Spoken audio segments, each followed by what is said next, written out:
Welcome to my channel. This is my first episode of our stories of faith, hope, and love, and it's so good to have you listening to us. Today we want to talk about opportunities to do good. We have so many opportunities to do good so many times, but sometimes they can pass us because we are not aware or we are just busy going on with our lives. The story of Rahab in the Bible, in the book of Joshua chapter 2, reminds us of how good and how many times we have these opportunities. Rahab had an opportunity to hide the spies who had come to spy the land. And this reminds me of a story way back when I was growing up with my mom back in the village. I was just, in the village, the way you have a good compound with good grass where you can lie in an afternoon. And I was just there lying down. I think I had finished school or something. And I had some noise coming from our shamba. Someone was running, seriously. And I got up. At first I thought maybe it's someone who is not very good.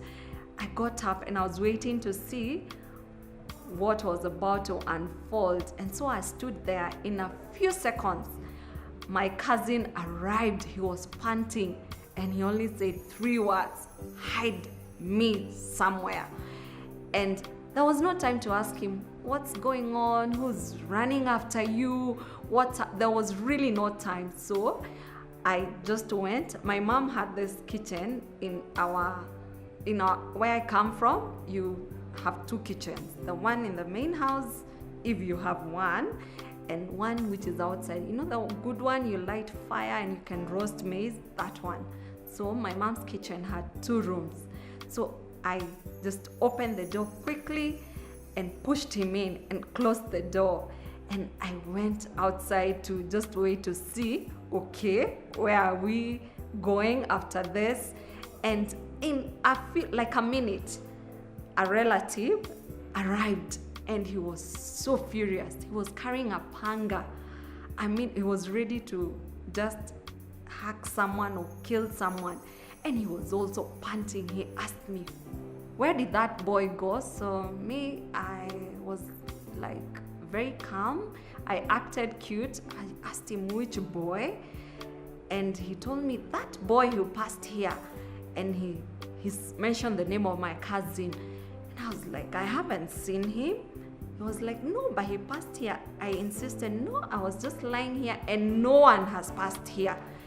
And he wasn't satisfied, but since he could not open our house to go and check him out or try searching our compound, he just gave up and walked through the gate and off he went back to his homestead.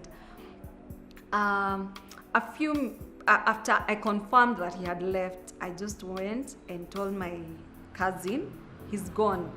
So my cousin came out. I asked him what was going on, and he told me we had this argument. Then he really got annoyed and he started chasing me, and this is how we ended up here. And so I was so happy, I saved a life. He actually saw, my uncle saw that where I catch him, no grass will ever grow there. And by the way, where I come from, if someone tells you no grass is going to grow there, just know you're dead. Someone is about to kill you or finish you or do something very bad to you. And so many years later, when my cousin was all grown up, he used to be younger than me. He owned a shop, and once in a while he used to buy me a soda and tells me, you saved my life. And just like Rahab saved the spies, she was the least candidate. She was a girl of a bad reputation, but she saw these are good men and they have good intentions. She perceived in her heart, these are godly men, and decided, hey, you know what? I'm not going to let them be attacked here or be killed while I watch. She hid them. And amazing enough, she ends up in the genealogy of Jesus Christ. Who would have thought a prostitute would end up in that genealogy. And so when we have an opportunity to do good, we ought to do it very well, like unto the Lord. In the Bible, Galatians chapter 6 verse 9, it says, "Do not be weary of well-doing, for in due time you shall harvest if you faint not." Thank you for being with us today. Join us another time for more story. Bye bye.